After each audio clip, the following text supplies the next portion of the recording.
Hello बच्चों, मैं हूं अविनाश और आज एक बहुत ही बड़े क्वेश्चन का जवाब देने वाला हूं। क्या होता है, मैं बहुत सारी कॉर्पोरेट्स के पास गया हूं ट्रेनिंग देने। कैब जिमनी बड़ी बड़ी कंपनीज को मैंने ट्रेनिंग दी है, बड़ी बड़ी कंपनीज के लोगों को मैंने ट्रेनिंग दी है। और जब मैंने ट्रेनिंग दी तो मैं उनसे एक क्वेश्चन जरूर पूछता था कि यार आप किस ब्रांच से आए हो।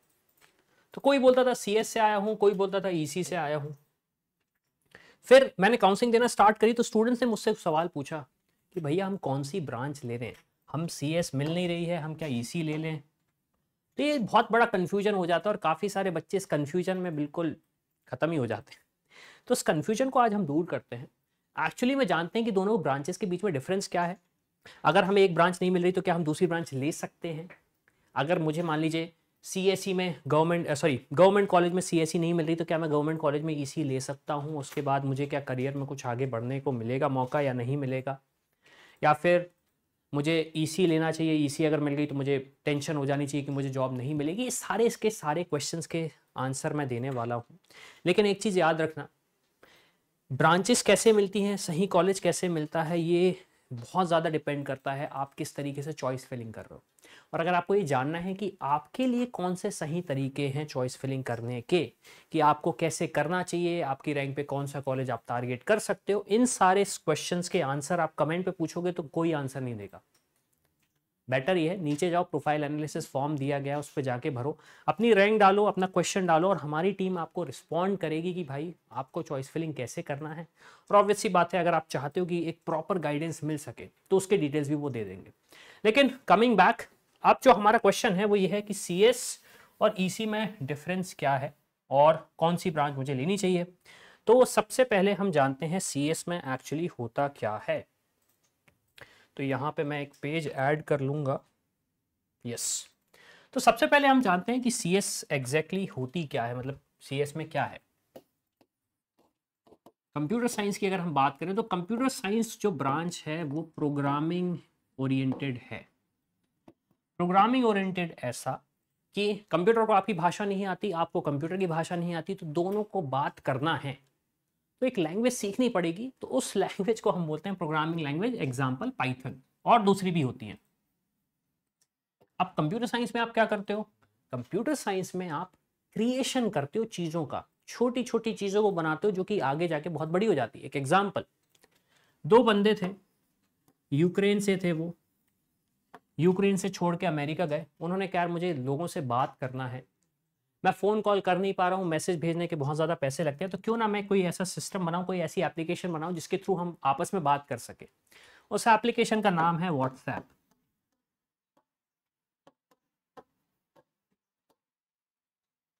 अगेन दो बंदे थे, उन्होंने कहा मुझे इन्फॉर्मेशन मिलती नहीं है, मैं सर्च करना चाहता हूँ, मुझे इतनी इतनी बड़ी बड़ी किताबें ढूंढनी पड़ती हैं, मुझे लोगों से चीज़ें पूछनी पड़ती हैं, क्या करूँ। यार कुछ ऐसा करते हैं ताकि इन्फॉर्मेशन काफ़ी आसानी से मिल जाए। उन्होंने एक कंपनी बनाई जिसका नाम है गूगल।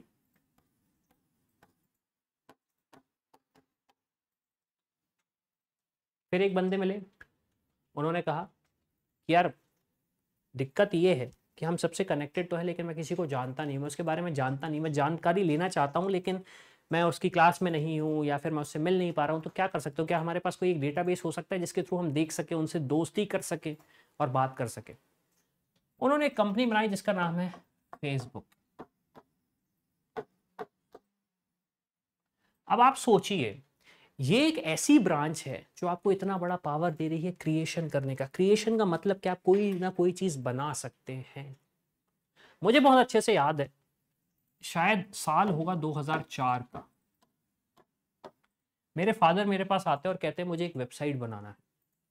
तो मैंने क्या किया, मैं इंटरनेट पे गया, इस वेबसाइट का यूज़ किया मैंने गूगल, और सर्च किया कि वेबसाइट कैसे बनाते हैं। और मुझे शायद 6 से 7 घंटे लगे होंगे, और 6 से 7 घंटे के बाद मैंने एक बहुत ही घटिया वेबसाइट बनाई, मतलब जेन्युइनली बोल रहा हूँ, बहुत ही घटिया वेबसाइट बनाई। लेकिन उसके बाद मुझे एक चीज़ अच्छी लगी कि यार मैंने जो चीज़ बनाई है ना वो लोगों को दिखा सकता हूँ।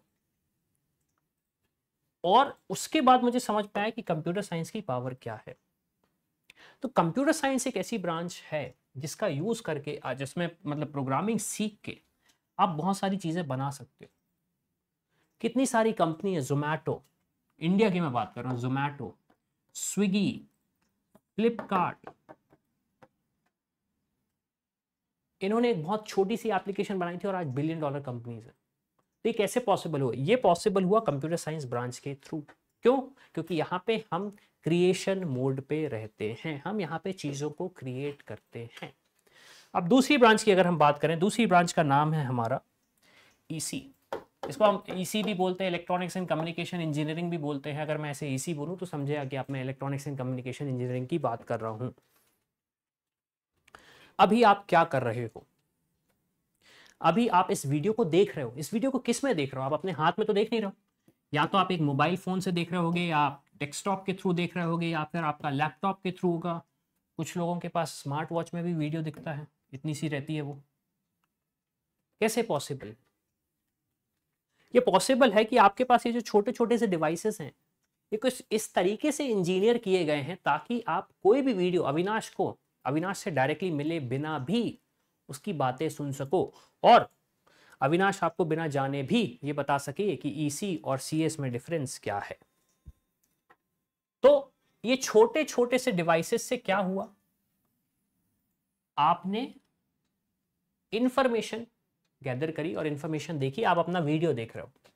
फिर क्या हुआ? आपके पास एक ईयरपॉड्स आए, ईयरपॉड्स बोलते हैं, एयरपॉड बोलते हैं, मुझे नहीं पता। वायरलेस कम्युनिकेशन मुझे काफ़ी अच्छा लगता है। जब मैं वर्कआउट करता हूं तो मैं ईयरपॉड्स का यूज़ करता हूं, क्योंकि मुझे वायर पसंद नहीं है। फिर अगर हम बात करें स्मार्ट वॉच, आज आपने कितने कदम चले ये आपके हाथ से ही पता चल जाता है। कैसे? आपने सिर्फ घड़ी पहनी, उसके बाद आप थोड़ा ना गिन रहे हो 1 2 3 4 5, नहीं, वो ऑटोमेटिकली कैलकुलेट कर रहा है। ये सारा का सारा पॉसिबल किसके थ्रू होता है? इलेक्ट्रॉनिक्स एंड कम्युनिकेशन इंजीनियरिंग के थ्रू। इसमें आप काफी सारी चीजें कर सकते हो, जैसे कि एक बहुत सिंपल सा एग्जांपल है आईओटी। अब आईओटी एक बहुत डिफरेंट टॉपिक है, लेकिन मैं एक एग्जांपल देना चाहूंगा कि आपने यहाँ पे अभी बज रहा है 12:05, लेकिन मैंने कम्युनिकेट किया कि मुझे 12:10 पे कॉफ़ी चाहिए, तो मुझे किसी से बोलना नहीं पड़ेगा, मैं सिर्फ अपने मोबाइल पे इंस्ट्रक्शन दूंगा और कॉफ़ी मेरे लिए रेडी हो जाएगी। तो ये कैसे पॉसिबल हो रहा है? एक्चुअली आईओटी, ईसी और सीएस का कॉम्बिनेशन है, थोड़ा सा डिफरेंट टॉपिक है, इस पर मैं सेपरेट वीडियो बनाऊंगा। लेकिन समझने की कोशिश करो कि कुछ हार्डवेयर है जिसके थ्रू हम कम्युनिकेट कर रहे हैं।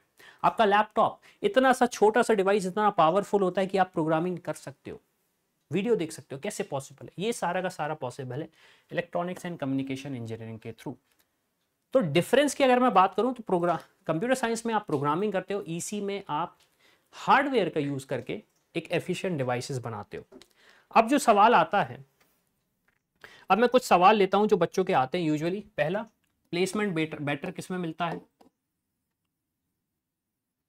फिर दूसरा है, सैलरी सबसे ज्यादा किस में मिलती है? तीसरा, जॉब सिक्योरिटी की अगर हम बात करें, और चौथा, कितना आसान होता है काम करना। तो देखो, सबसे पहला मैं फोर्थ पॉइंट से स्टार्ट करूंगा, इजी कितना होता है। तो कोई भी आप जॉब ले लो, ईसी ब्रांच ले लो, सीएस ब्रांच ले लो, कोई भी इजी नहीं होगा। काम तो आपको करना पड़ेगा, काम तो आपको करना पड़ेगा। और कुछ लोग कहेंगे कि वो इजी इसलिए है क्योंकि मुझे पसंद है, I agree, but easy technically कुछ नहीं होता, आपको काम और मेहनत तो करनी पड़ेगी। अब अगर आपको लगता है कि हाँ मैं मेहनती हूँ तो आप कर सकते हो, और आपको लगता है कि यार मैं मेहनती नहीं हूँ, मैं बहुत ही ज़्यादा लेजी हूँ, तो ये वीडियोस आपके लिए नहीं है। अब दूसरी अगर हम बात करें, प्लेसमेंट की बात करें, तो ईसी और सीएस में ऑलमोस्ट इक्विवेलेंट प्लेसमेंट आता है। एक जो छोटा सा डिफरेंस आता है वो ये है कि अगर बच्चे ने ईसी किया और एक प्रोग्रामिंग लैंग्वेज सीखी तो वो कंप्यूटर साइंस की कंपनीज में भी बैठ सकता है। ये एक एडवांटेज मिलता है। तो जो मैंने क्वेश्चन पूछा था कि अगर मुझे गवर्नमेंट कॉलेज में सीएस नहीं मिल रही तो क्या मैं ईसी लेके सेटल हो सकता हूं, तो यस, आप ये ऑप्शन देख सकते हो। फिर दूसरा ऑप्शन आता है सैलरी का। तो सैलरी सीएस ब्रांच के स्टूडेंट्स को ऑन एन एवरेज ज्यादा मिलती है कंपेयर टू ईसी ब्रांच के स्टूडेंट्स को। डिफरेंस क्या है? कंप्यूटर साइंस के स्टूडेंट्स पहले साल से, पहले दिन से ही इस ब्रांच का यूज करके कुछ ना कुछ क्रिएशन स्टार्ट कर सकते हैं। ईसी में ऑब्वियस सी बात है, आपको हार्डवेयर चाहिए, आपको एक प्रॉपर ट्रेनिंग चाहिए पड़ती है, तो थोड़ा सा डिफरेंस आ जाता है, क्योंकि जब तक आपकी लैब्स नहीं लगेंगी आप कैसे करोगे? आप हर बार तो नई चीज खरीदोगे नहीं। फिर तीसरा आता है जॉब सिक्योरिटी। जॉब सिक्योरिटी देखो दोनों में है। कारण इसका ये है, मुझे आज आप कोई भी एक ऐसा काम बता दीजिए जो आप करते हैं जिसमें आपके फोन का यूज नहीं होता, आपके लैपटॉप का यूज नहीं होता, काम इन द सेंस मैं खाने की बात नहीं कर रहा हूँ, काम इन द सेंस मैं सोने की बात नहीं कर रहा हूँ। मान लीजिए आपको कोई एप्लीकेशन फॉर्म फिल करना है, मान लीजिए आपको चॉइस फिलिंग करनी है अपने कॉलेजेस की, कैसे करते हो? लैपटॉप के थ्रू करते हो, मोबाइल के थ्रू करते हो। तो जिस पे बनी है वो वेबसाइट, उसको बनाया है हमारे कंप्यूटर साइंस के बंदे ने, और जिसका यूज करके आप वो फिल कर रहे हो उसे बनाया है हमारे ईसी के बंदे ने। तो होपफुली इस वीडियो में आपको सारी चीजें क्लियर हो गई होंगी कि ईसी ब्रांच और सीएस ब्रांच के बीच में डिफरेंस क्या है, क्या एडवांटेजेस हैं, क्या डिसएडवांटेजेस हैं। और तीसरी चीज, अगर आपको नहीं मिलती है सीएस राइट गवर्नमेंट कॉलेज में, तो आप ईसी के थ्रू भी जा सकते हो। लेकिन एक क्वेश्चन ये आ रहा है कि जो सबसे बड़ा इशू होता है स्टूडेंट्स के साथ, जो कि मैंने भी पर्सनली देखा है, वो ये है कि स्टूडेंट की मान लीजिए एक्स रैंक है और उसे एक अच्छा कॉलेज मिल भी पा रहा है गवर्नमेंट का, लेकिन वो क्या करता है? गलत चॉइस फिलिंग कर देता है। बिल्कुल कुछ भी उल्टी सीधी चॉइस फिलिंग कर देता है, तो उससे क्या होता है? उसको घटिया कॉलेज मिल जाता है, जो ब्रांच चाहिए वो मिलती नहीं है, और फिर उसके 4 साल हो जाते हैं खराब। और मैं बहुत सारे स्टूडेंट्स को ऐसा देखा है। तो इस चीज से अगर बचना है तो भाई एक काम करो, यहाँ पे लिंक एक डिस्क्रिप्शन दिया गया है, वहां पे मेंटरशिप की लिंक है, प्रोफाइल एनालिसिस फॉर्म की लिंक है। अगर आपको लग रहा है कि आपको अच्छा कॉलेज डिजर्व करते हो, आपकी रैंक अच्छी है, तो प्लीज ये मिस्टेक मत करो। एक बार डिस्कस करो हमारी टीम के साथ कि अगर आपकी ये रैंक आई है तो क्या आपको एक अच्छा ड्रीम गवर्नमेंट कॉलेज मिल सकता है या नहीं। मान लीजिए ड्रीम गवर्नमेंट कॉलेज नहीं, तो क्या एक अच्छा प्राइवेट कॉलेज मिल सकता है या नहीं।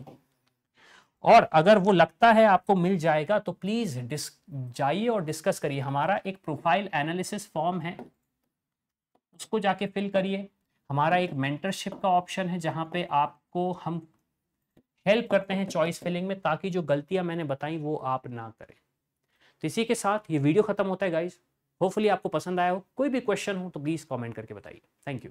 I hope you like this video. For more such videos, keep watching our channel and do not forget to like, share and subscribe.